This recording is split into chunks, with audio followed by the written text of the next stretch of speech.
DW. Maoni. Kiongozi mashuhuri wa siasa nchini Zimbabwe Blessed Geza ameibua gumzo kubwa nchini humo kwa kuwahimiza raia wainuke na wajitokeze katika maandamano ya kumpinga rais wa Zimbabwe Emmerson Mnangagwa mwishoni mwa mwezi Machi katika vuguvugu la Machi 31. Chama tawala nchini Zimbabwe ZANU-PF kimeapa kwamba hakuna maandamano yoyote yatakayofanyika. Je, vuguvugu la Machi 31 nchini Zimbabwe litafanikiwa? Ni mwelekeo upi wa Zimbabwe watakaochukua? Je, wa Zimbabwe wako tayari kwa mapinduzi mengine ya kufanyikia katika ikulu? Hujambo msikilizaji, na karibu katika kipindi kingine cha maoni mbele ya meza ya duara, ambapo leo tunayajadili maswali haya pamoja na mengine tunapoliangazia joto la siasa nchini Zimbabwe. Mezani leo tunaye Nixon Katembo, mwandishi na mchambuzi wa masuala ya siasa akiwa mjini Pretoria nchini Afrika Kusini. Katika mji mkuu wa Uganda Kampala tunaye Omar Mutasa, mwandishi wa habari wa siku nyingi na mchambuzi wa siasa. Huko Sumbawanga nchini Tanzania yuko katika laini ya simu Gwandumi Mwakatobe, yeye pia ni mchambuzi wa siasa. Na katika mji wa Shinyanga nchini Tanzania tunaye Tumaini Munale, pia yeye ni mchambuzi wa siasa. Mwenyekiti hapa Bonn ni mimi Josephat Charo. Na nianze nawe moja kwa moja Nixon Katembo hapo Afrika Kusini. Kiongozi mashuhuri wa siasa nchini Zimbabwe ameibua mjadala mkubwa nchini mwake kwa kuwahimiza raia wajitokeze waandamane kumpinga rais Emmerson Mnangagwa kupitia vuguvugu hili la Machi 31. Chama tawala kwa kauli yake kimeapa kwamba hakuna maandamano yoyote yatakayofanyika. Unasoma nini katika kauli hii ya hiki chama na wito ambao umetolewa na vuguvugu hili la Machi 31? Nixon. Hii ni ishara ya mpasuko mkubwa ndani ya chama tawala cha ZANU-PF kikielekea kumteua atakayemrithi Emmerson Mnangagwa, kwa sababu kumekuwa na wito wa yeye kutaka kusalia madarakani, huku upande mwingine ukitaka aachie madaraka basi akimaliza muhula wake. Na hii inaashiria kwamba kuna sintofahamu za kisiasa ambazo zinatokea nchini Zimbabwe. Ni hivi karibuni tu Rais Emmerson Mnangagwa ameweza kumwondoa mkuu wa majeshi na kumteua kama waziri wa michezo, huku ikiondoa ule wasiwasi ambao umekuwa ukijitokeza tangu mapema mwaka huu kwamba huenda kukawa na mapinduzi ya kijeshi, huku maveterani wakimtaka makamu wa rais Constantino Chiwenga kuweza kushikilia madaraka. Kwa hivyo kauli hii ya vuguvugu la Machi 31 sio kauli ya kushangaza kutokana na mambo ambayo yamekuwa yakijitokeza nchini Zimbabwe katika siku za hivi karibuni. Haya, asante sana Nixon. Omar, unamsikia hapo Nixon alivyochangia na hasa kugusia mabadiliko ambayo yametokea katika uongozi wa jeshi, Rais Mnangagwa akibadilisha pia mkuu wa jeshi la polisi na mkuu wa idara ya ujasusi. Unaiona kwamba hatua hii inalenga kujilinda yeye mwenyewe kutokana na joto la vuguvugu hili la Machi 31?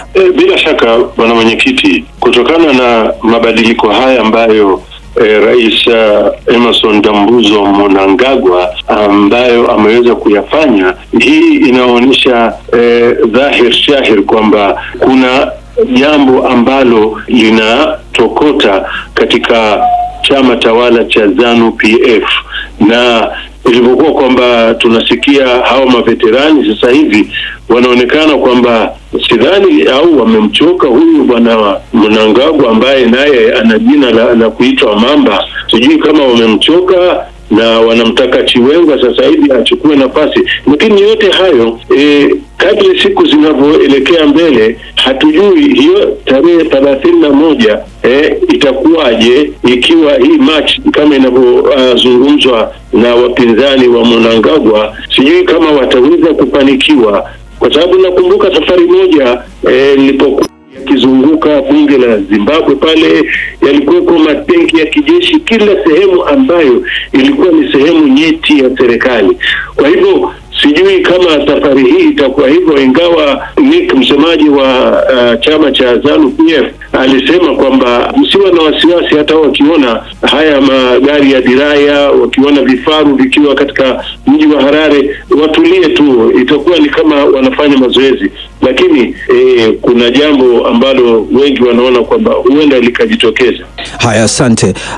Tumaini Munale hapo Shinyanga. Mnangagwa anaonekana kuendelea kuingiwa na wasiwasi zaidi kuhusu udhibiti wake wa madaraka, na amekuwa akijaribu kujiimarisha katika nafasi yake kwa kufanya hayo mabadiliko katika uongozi wa jeshi, polisi na ujasusi.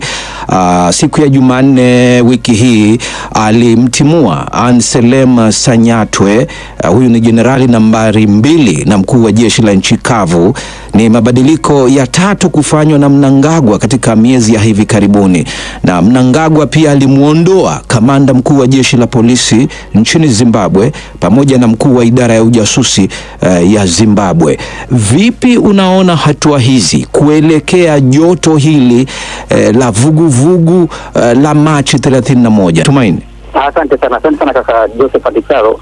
Kimsingi kinachomsumbua Emmerson Mnangagwa ni ile historia ya taifa lile, kwa sababu hata yeye mwenyewe namna ambavyo aliingia madarakani mwaka 2017 aliingia kwa staili hizo za vurugu. Kimsingi ingawaje tunajua kwamba jeshi ndio ambalo lilimuondoa Rais Robert Mugabe, lakini huyu Emmerson Mnangagwa pia ndo alikuwa nyuma, na ndio maana baada ya mapinduzi yale akawa ameingia madarakani. Sasa tayari katika ndani ya chama cha ZANU-PF ni kama kuna mpasuko, kuna mgawanyiko. Ina maana kuna kundi ambalo linaona kama vile kwamba lenyewe halinufaiki na utawala wa Emmerson Mnangagwa. Pengine wakati anaingia madarakani kuna baadhi ya ahadi ambazo alizitoa lakini hajazitekeleza. So ndio hawa ambao wanaanza kuwaondoa kwenye nafasi zao, kama huyo Anselm Sanyatwe ni mmoja ya watu ambao walisaidia sana katika ile mapinduzi ya mwaka 2017, lakini inaonekana kwamba sasa wanaenda kinyume kimtizamo. Kuna masuala mengi yamejikita pale yanayosababisha kimsingi ZANU-PF ikose ule mvuto, na hili pia utaliona hata katika uchaguzi uliopita tu wa mwaka 2023 ambapo kimsingi ukiangalia kula ambazo ZANU-PF ilipata ziliporomoka kwa kiasi kikubwa sana. Kwa hiyo hiki ni kiashiria kikubwa sana cha yeye, na ndio maana amekuwa akifanya mbinu nyingi sana, hadi mbinu za kutaka kuongeza awamu ya 3, ambapo kimsingi tunajua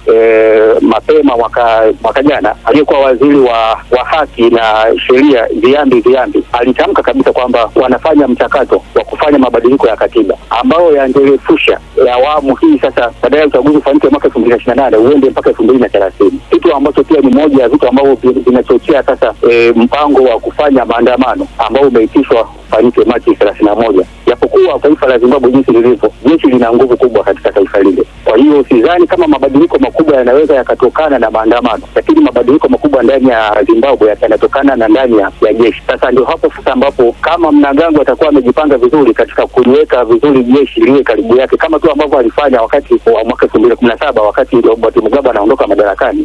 Akichanga pia karata zake vizuri ndani ya jeshi ataendelea kubaki. Lakini kama atashindwa kuchanga karata zake vizuri ndani ya jeshi, basi nadhani kwamba anaweza kujikuta pia nafasi yake imechukuliwa na Constantine Chiwenga ambaye ndio makamu wake wa rais.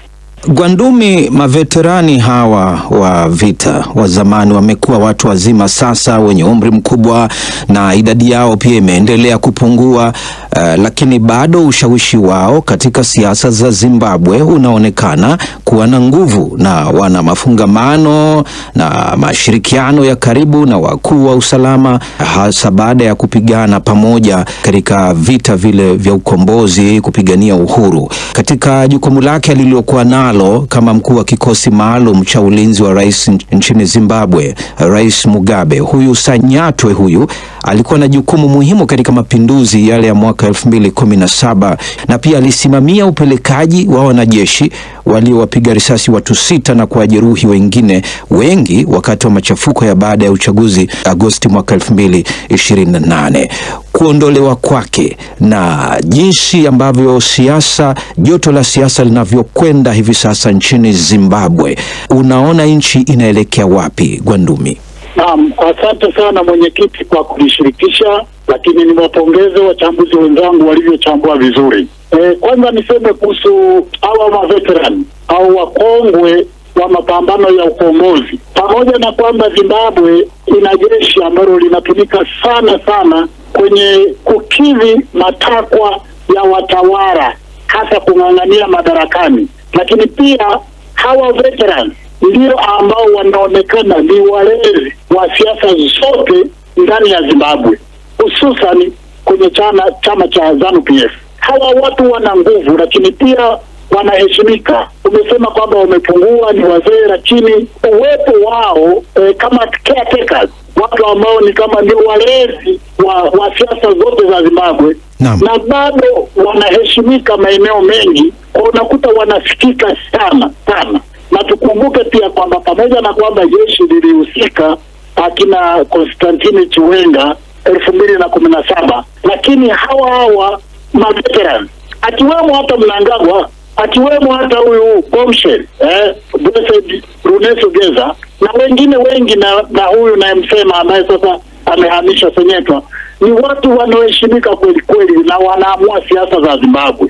Ila sasa wamepasuka. Kuna watu ambao wanamtaka Constantine Chiwenga, lakini pia kuna watu hawa maveterans ambao bado wameshikamana na Mnangagwa, wanataka atekeleze agenda yake ya mwaka 2030 ambayo inahusiana na maendeleo. Wanadhani kwamba wakimweka mwingine, akiweka mwingine hataweza kuitekeleza vizuri, lakini utafiti wangu unaonyesha ni kwamba ndio ambao wameshikamana sana na Mnangagwa, kuna vitu wanasaidika. Nadhani hata huyu Bombshell kama angekuwa amehusishwa kwenye keki, ana nafasi yoyote, asingeweza kuropoka nayo ropoka haya kama ambavyo msemaji wa serikali anasema na waziri wa habari anasema ni mropokaji tu. Nimalizie tu kwa kusema yote haya yanayotokea ndani ya ZANU-PF hayana faida yoyote kwa Wazimbabwe, kwa sababu ni watu wale ni sawasawa na shehe ambaye anabadilisha joo. Haya ni majoo yanabadilika.